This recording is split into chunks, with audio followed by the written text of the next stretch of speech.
Facebook page.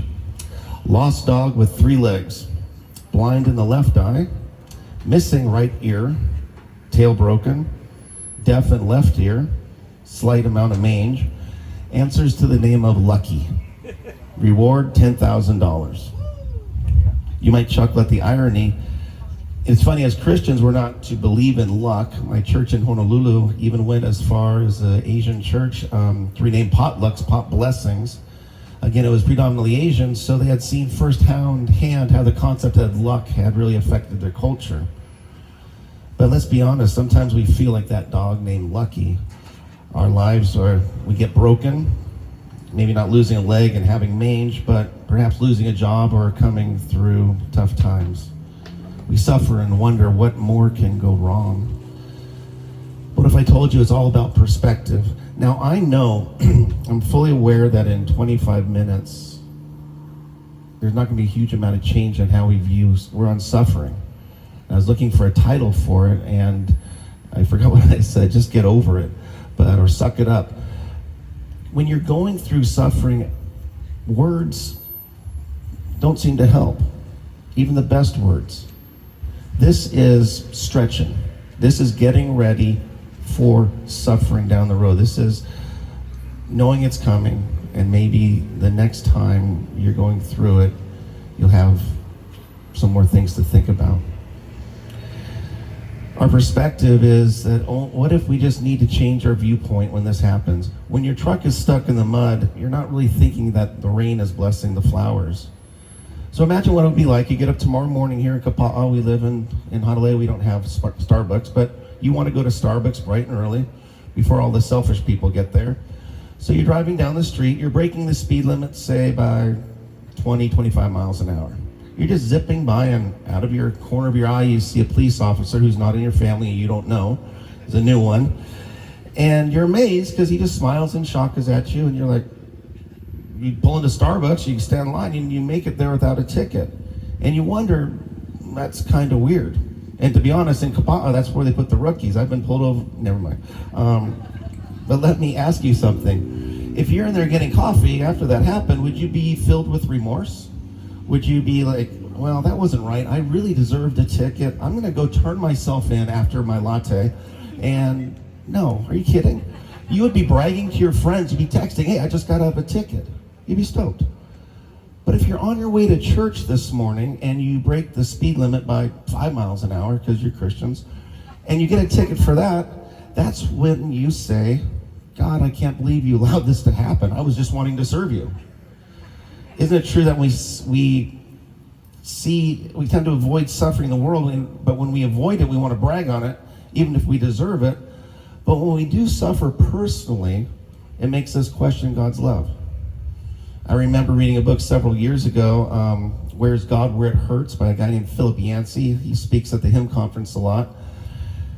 And he had been invited to be a guest speaker at the anniversary of Sandy Hook Elementary School. If you remember that, some years ago, there was a person that came in and killed 26 people, 20 children, all 6th, 7th graders, 7-year-olds.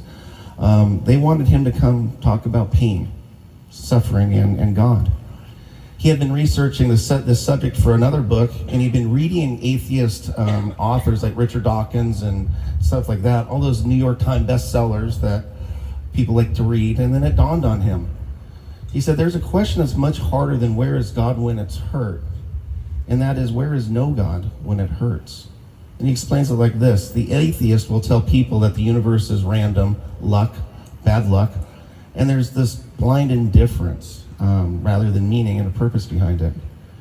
Yancey also said, I noticed that these atheists are never asked to speak at places like Sandy Hook, because what would they have to say to be of comfort to the parents? Can you imagine somebody standing up and saying, well, universe is random, bad things happen, get used to it, your children don't live anymore, sucks for you. It's just what happens, it's how the dice rolled. There's no comfort in that. No, they ask a pastor or they ask a Christian author like Yancey to speak at those places. Why? Because a Christian will stand up and say, what happened was tragic. What happened should not have happened. We should be angry at that kind of evil. However, we believe there is a good God who will make all things work together for your good if we trust him. And there's hope in that. And you see, that's the reason I've always loved being a pastor. I love walking through the gamut of life, experience with the people from birth to death, and everything in between. Marriage, raising children, facing sickness, and even death. I'm stoked at the fact when someone comes up to me, and I was a youth pastor mostly, and they says, will you dedicate my baby? Because you baptized me when I was a teen. I love being able to see that cycle. But I see a lot of death and suffering and sadness. And as the police chaplain, I am starting to see more and more on this island. And I wonder why. We wonder why. Well, the Apostle Peter is a good guy to ask because Peter writes about suffering no less than 21 times in one of his letters. So our time today is what I call the do's and don'ts of sufferings. 2 things not to do and 2 things to do. Will this answer all your questions? No, that's on you. As I shared last week, it's on us. It's on us, the discipline of studying and stretching out and then working out in these things. But today is just little tidbits to think on. So 2 things not to do. Don't be surprised by suffering. Don't be scared by suffering. And 2 things to do. Do be selective in your suffering and do be sensitized by suffering. So let's start with it. Don't be surprised by suffering. 1 Peter chapter 4:12. And some version starts like this. Beloved. Isn't that a beautiful word? He's writing to his Ohana, not just an audience, not just some random people, not just a academic letter. He's a pastor. He's got the heart to say, I love you, and what's more, God loves you. Modern versions use this, dear friends, your faith is going to be tested as if it were going through fire. Don't be surprised at this. He's saying, don't think it weird or bizarre, unusual when you suffer. It's not weird, it's not unusual, it's not bizarre. Suffering is common to all. It happens to everyone. However, when we suffer personally, one of the emotions we have, we say that's weird. No, that shouldn't happen. This is not right. This is unusual. There's an article several years ago actually, and some of you are literally too young for this. It's funny. The Untold Story of September 11th, 2001. Some of you are young to remember. It's about Flight 93. This was the flight that crashed in the Pennsylvania field. In the article, it mentioned that one of the passengers, just imagine that, aboard the plane managed to make a cell phone call to his wife. And the conversation went like this. Our plane has been hijacked. There are 3 men on board who say they have a bomb. They have already killed 1 passenger. Please call the authorities. The wife later said the entire conversation as it was going, my thoughts were these. No, this can't be happening. We have good jobs. We have great kids. Things like this don't happen to us. But here was happening to her. And that is some of the people's favorite reason to reject the God of the Bible. You've heard it 1,000 times. How could a God of love, who's all-powerful, ever allow evil to exist? The formal term for that is theodicy. And who hasn't struggled with theodicy? Theologians, philosophers, and me, everyone struggles with it. Even after today, our conversation, we still will. George Barna, a famous survey company, asked people this question. If you could ask God one question and you knew he would give you an answer, what question would you ask God?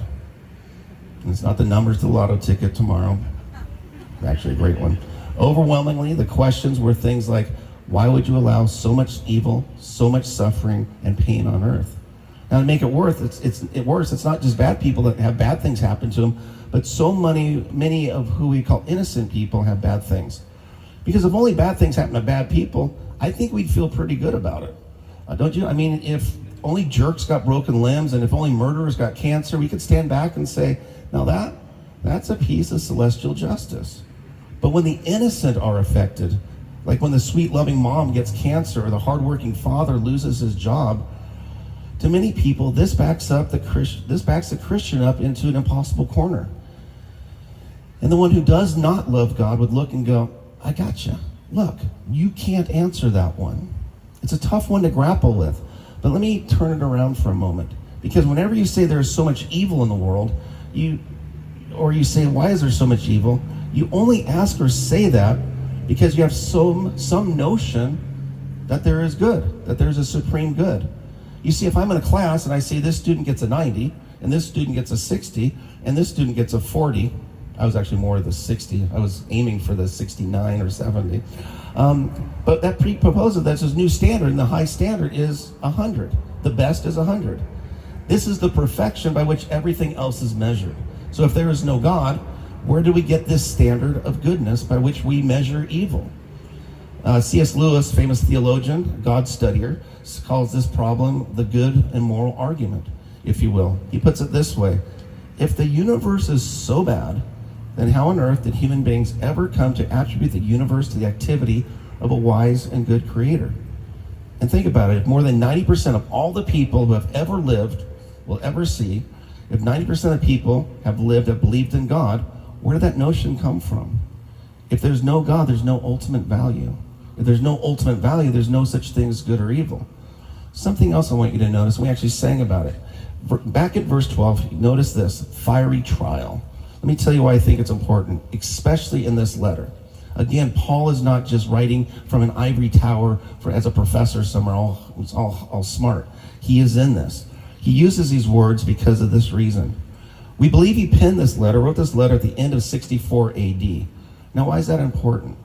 Because something very significant happened in the summer of 64 AD. For 9 weeks, beginning July 16th, Rome burned, and it burned to the ground. And most people believed it was the emperor's doing. It's interesting. Caesar Nero started the fire. Why? He loved building things. He had a penchant for building, and he didn't like the old city. It kind of smelled, kind of stinky, kind of old. And the poor people lived there. Now, he would never admit to it, but we do know that when the fire was started, he was watching it. And some people say it's not true. He was playing his fiddle while Rome burned. It's an old story. There's no fiddles back in the day. But we do know that on that burned areas, he built his golden palace and pleasure gardens over all. It was like, hey, clear slate. And when people tried to put out the fires, the Roman soldiers stopped them from putting it out and started new ones. Oh, we're just trying to build a fire to fight a fire. It was an interesting thing. Now, those who had homes, their goods, and the lives of the loved ones who lost all those were angry. And they turned against Caesar. Very big thing to do in those days. Almost in a revolt. And he knew he needed to do something. So he looked for a scapegoat. Who can we blame? Who do you think he chose? The Christians. Let's blame it on the Christians. Nobody likes them anyways. So Caesar Nero said, hey, they did it. Then to punish the Christians that he framed for starting the fires, he took many of them and he put them on poles and he put pitch on them, which is like diesel fuel, and he used them as torches to light those gardens. And that began a 200-year reign of terror against the believers. We believe that this letter was written towards the end of that year. When Peter writes fiery trial, it's not just some cute words. Imagine how that would sound to a fellow Christian. Dear friends, your faith is going to be tested as if it were going through fire. Don't be surprised at this. Don't be surprised by suffering. You think they got the imagery? They lived the imagery. Here's the second don't. Don't be scared. Don't be scared, homie. Don't be scared of suffering. Peter was done with being scared. When Jesus was arrested, he's the one that sat by a fire and denied his friend 3 times to people of no consequence. He denied Jesus not to cops, but to Karens, just busybodies, people meddling. Oh, I don't know him, I don't know him, I don't know him. He was just being scared. Later, he was even scared of being judged, and he's the leader, by other Christians in his own church. You remember there was a time when the old group, it's always that old group, usually the choir, they started laying down extra rules on the new people. And Peter starts going along with it. And what's even more embarrassing, Paul comes to visit, and he's like, what is this crap? And he puts Peter down and corrects him in front of everybody. That's painful, that's humiliating. So by now, going through this letter, he's over. He's going to be bold. He's going to use these words when celebrating his suffering. What are these words? They're horrible. Rather, that's not the horrible one. Celebrate. You are sharing the sufferings of the Messiah. Then when his glory is revealed, you will celebrate with exuberant joy. Celebrate, rejoice. I don't know how that hits your ears, especially if you're going through stuff today. I imagine for people back then, they probably thought the same thing. Really? You're going to dare tell me to celebrate through this time? Do you know how bad my life sucks right now? That's what Peter's saying to them. And I want you to hear it carefully. We have no right to expect better treatment from this world than what Jesus received from this world. That's the point of his language in these verses. In fact, what he does is he takes suffering and he actually lifts it up high and gives honor to it and extols it. You know, we like suffering to put it away, put it in the basement. If we had a house in the basement, put it over in the storage facility, put it with all the stuff over there, all the junk that you don't want to deal with. And Peter's saying, hey, we're bringing it in the family room, bring it in the position of honor. Now, I got to be honest, I always like to preach with a mirror, so I know who I'm talking to. Me. I don't celebrate suffering. His words don't help me most times. But little by little, I'm prayerfully getting there. You've heard the quote, I'm not afraid of storms, because I'm learning to sail my ship, and hopefully that's us. When C.S. Lewis was asked the question, why do righteous suffer? He said, why not? They're the only ones who can take it. Lovers of Jesus will do it differently than anyone else. We'll do it differently when those don't have hope. I want to say that as believers, we're not stupid concerning evil. We believe three things about it. Number one, it's real. It exists. Evil exists. We're not like those who subscribe to what's called Christian Science. I'm sure you see the names in the buildings. This Christian Science was started by, it's a belief system that was started in the 1800s by a gal named Mary Baker Eddy Glover Patterson Fry. She had a problem with husbands. She also had a problem with doctrine, because she believed that evil doesn't exist, pain doesn't exist, suffering doesn't exist, ice exists. That was a big gulp of ice. Disease doesn't exist. It's all an illusion. Even death, she had the audacity to say, is an illusion. I've always been mystified by Christian Science, I'll be honest. It's sort of like the cereal. Remember grape nuts? There's no grapes. They're not even nuts. And you get it, you just get this crunchy stuff that sticks in your teeth. Christian Science, there's nothing Christian about it, and there's nothing scientific about it. As Christians, we are not naive. Yes, suffering, evil, hardship, pain exists. But we know something else is true. We know that God allows evil to exist, and we believe, at least I believe, that God is in absolute control of the universe he made. Evil exists. God permits it to exist. But I know something else, and that is God has a purpose that it can actually be helpful. It can actually be helpful. That sucks still. It still sucks. Peter here says that he is glorified. I say, really? God is glorified when I suffer and it can be helpful? And you know, it's true. As a church, you've studied that, and I hope by now in your walk you understand it to be true. It does a few things for you. Suffering does. It makes you pure, number one. We just sang that song, Refiner's Fire. Do you believe those words? Or just a catchy tune with ukulele? Refiner's Fire, my heart's one desire. Pure. It makes you pure. And what does pure mean? Not mixed with contaminants or material. Are you pure? If not, does God want you to be pure? Better get there. You're going to suffer, okay? Lots of purifying going on in my life sometimes. Just a lot of purifying. I wish I would get there. Do you feel sometimes it's a lot of in yours? In chapter 1, Peter said, it's in verse 6 now, to be truly glad, so be truly glad. There's wonderful joy ahead, even though you must endure trials for a little while. These trials will show your faith is genuine. It is to be tested as fire tests and purifies gold, though your faith is actually way more precious than gold. If you've seen gold ever be melted down and there's this scummy stuff on the top and they're throwing it away, it's an amazing process. You just think God, like a goldsmith, pours the gold back and forth in its liquid form and gets those impurities off. Second thing suffering does for me, it humbles me. It humbles us. I seem to forget who I was when I was 21 before I accepted Jesus. Oh yeah, jail, drugs, mean, fights, angry all the time. I kind of forget those things as I'm now 58 years old and been doing the Jesus thing for a while. We have a tendency to walk in pride. We who have a tendency to walk in pride are brought down by suffering. We right down to street level. Did you know that Paul the Apostle had the temptation towards pride? He admitted it. He saw and heard God speak. He saw visions from God. He saw miracles of God. So sometimes he just got a bit puffy. And listen to this in 2 Corinthians 12. He writes, and I paraphrase, just in case he's saying, it all becomes about me, so filled with pride that I couldn't even stand myself, there was given to me a thorn in my flesh. So to keep me from becoming proud, I was given this thorn in my flesh, a messenger from Satan to torment me and keep me from becoming proud. 3 different times I begged the Lord to take it away. Each time he said this, my grace is all you need. My power works best in weakness. So now I'm glad to boast about my weakness so that the power of Christ can work through me. It's actually pretty funny if you read it closely. He's still boasting. He's still now I'm just boasting about God. He's still boasting. It would be really hard to hang out with Paul, I think. It'd be a rough one. But he's at least working on it. Here's another thing. It makes us depend on God like nothing else. It keeps us dependent, which is a good thing.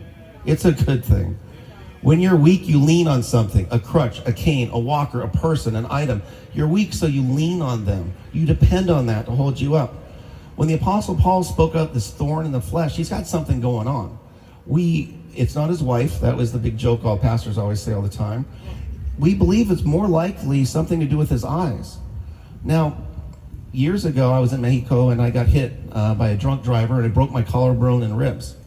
And my whole life, I've swam. I swam competitively. I played water polo, love body surfing. And now we're in Mexico, which is the best diving, used to be the best diving in most of the world. And I broke my collarbone and my ribs for nothing. I was leaving an orphanage, volunteering to go pick up my daughter. So it wasn't like I did something wrong.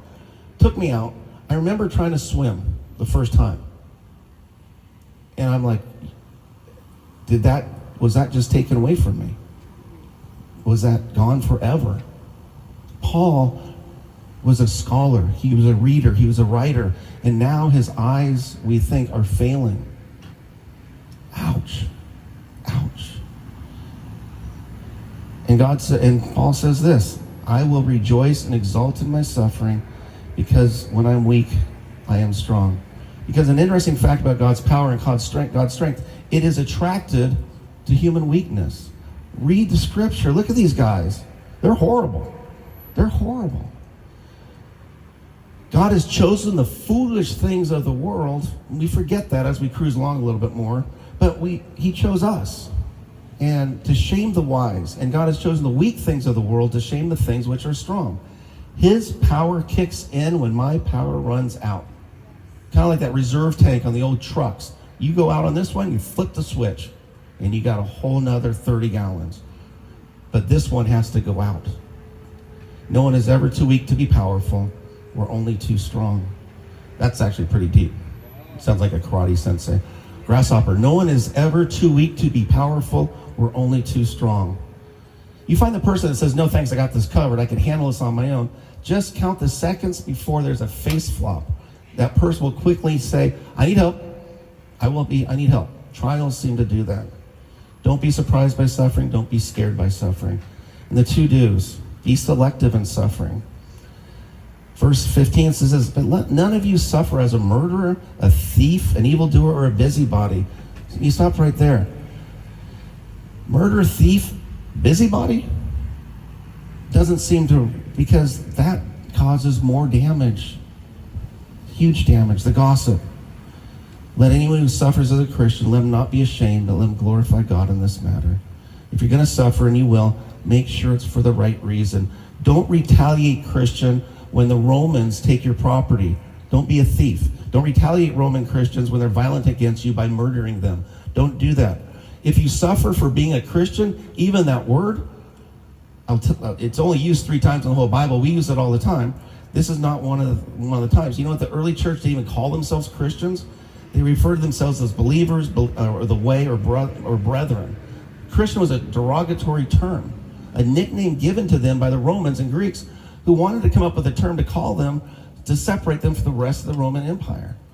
Because most of the Romans were called Caesarianos. I just had a Spanish accent to that. But who pray to Caesar, and they hold allegiance to him. But because Christians weren't that, they were Christianos. And they were Jesus' Lord.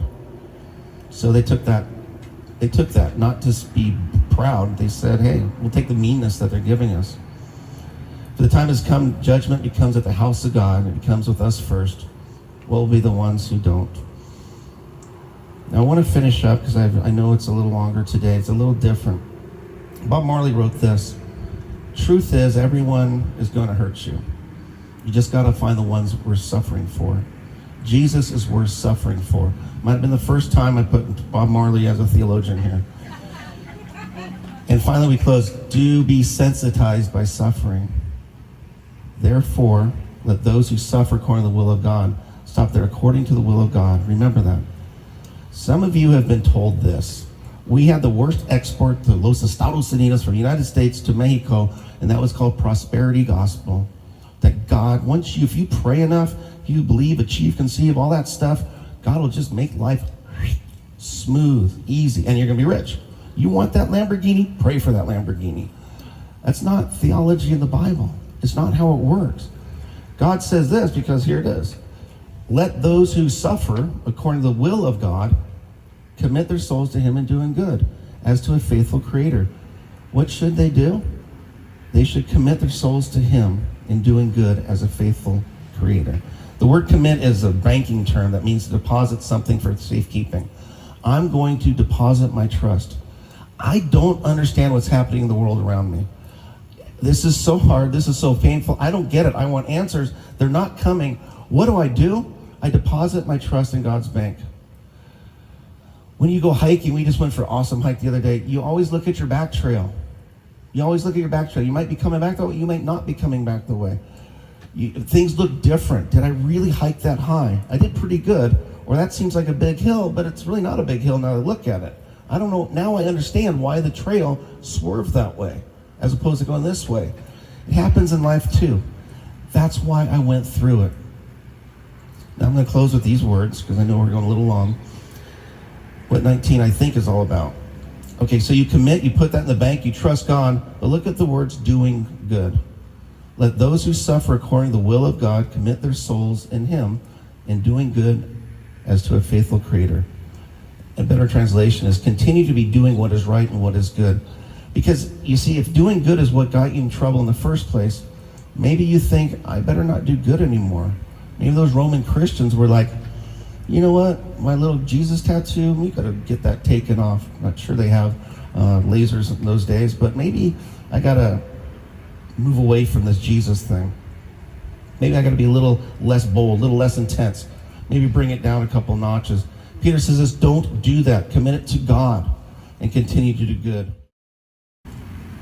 In moments of trial, Lord, let us not be like those who see the universe as random and without purpose. Instead, let us turn our eyes upon Jesus, waiting upon the Lord, and trust that even in the desert seasons of life, God is working. Amen. And the story at the start about the dog named Lucky, one ear, one eye, jacked up tail, mangy, you might have missed the main point. That owner of Lucky, the owner was still looking for him, searching everywhere for him. With all that tough stuff going on, hard to look at and stinky, Lucky is still loved.